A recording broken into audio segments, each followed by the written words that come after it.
After World War II, communism became the bugaboo, and the Soviet Union became the enemy.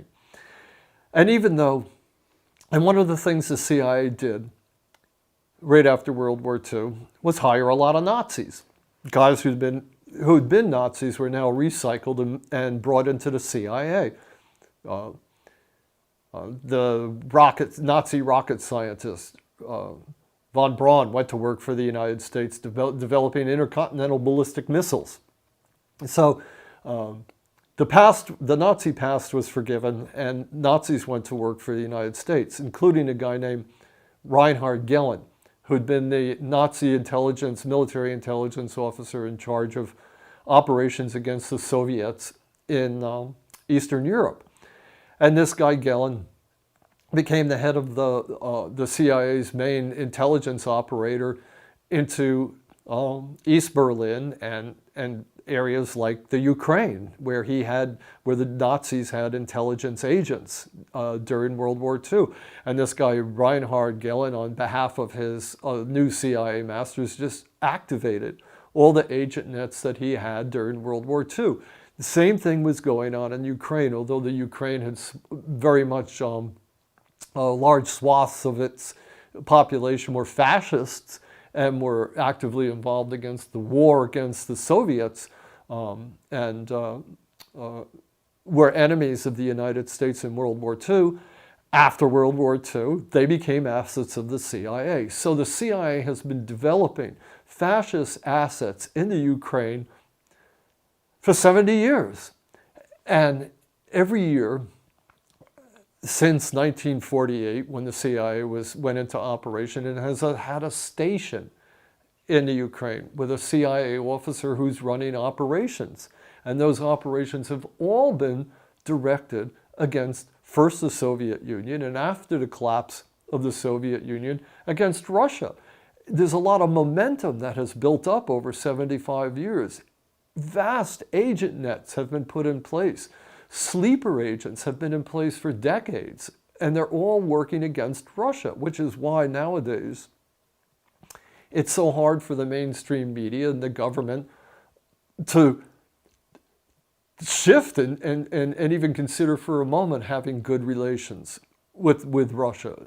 NATO, its whole mandate and its whole reason for its existence has been to threaten and roll back Russia and eventually sabotage and subvert it and put it out of business. And Ukraine, the CIA's operations in the Ukraine are the cutting-edge vanguard of this effort. So if you look at recent events in Ukraine, you have to see them in that context. How, for decades, the CIA has been trying to recruit Ukrainian politicians, Ukrainian businessmen, who are sympathetic and compatible with Western American ideas and values and interests of fighting against the Russians, and recruiting them and putting them in place and setting them up with bank accounts, giving them paramilitary training, everything the CIA does across the board. Ukraine has been the vanguard of this operation against Russia. The details are in my book. The CIA's organized crime, how this works at the agent level, how the CIA would go around and work with after the coup that threw out a pro-Russian government and installed a pro-American anti-Russian government, how the CIA already had security services and military people in place who were able to create private militias that would then work against individuals in the Ukraine who were pro-Russian, how they, just like treating it like South Vietnam or any other country that the United States occupies.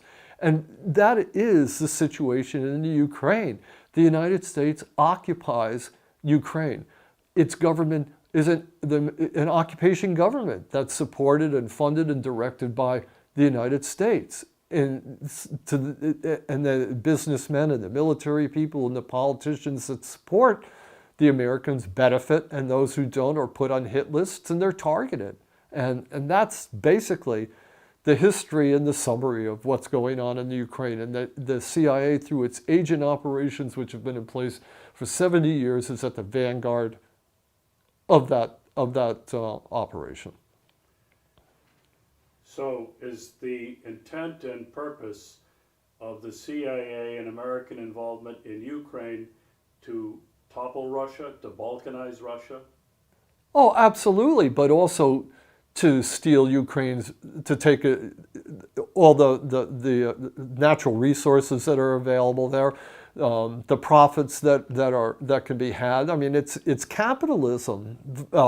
It's, you know, nationalism, American nationalists, businessmen. I mean, as soon as the CIA arranged that coup and installed a pro-American government, Joe Biden's son became the head of one of the biggest oil companies, I think it was, in the Ukraine. You know, I mean, American businessmen just swooped down like vultures to take over all the, you know, any business that could, that like mafia dons and mafia, you know, gangsters that they could steal everything from. And that's exactly what they're doing. And especially in eastern Ukraine, where a lot of the natural resource industries are based, that's why it's so contentious there. The CIA, through its assets in private industry, is trying to bring all those people who are considered compatible into the American fold.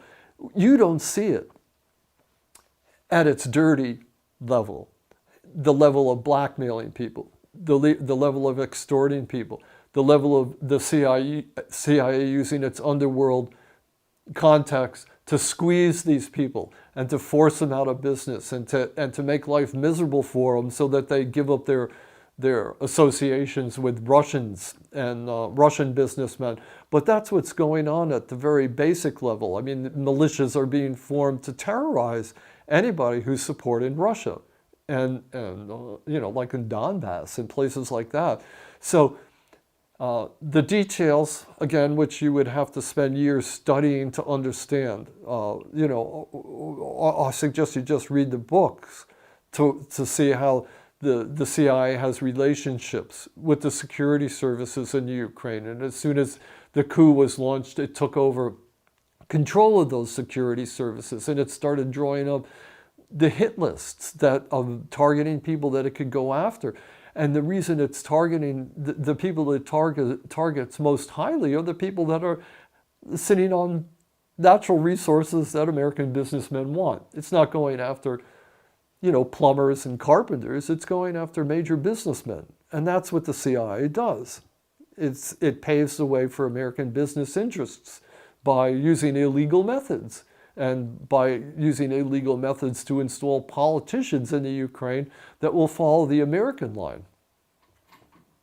Everything that you don't know about that is going on, and that you're not told about by the media, which I should add is well aware of what's going on, but just doesn't tell you, because it's good for their business too.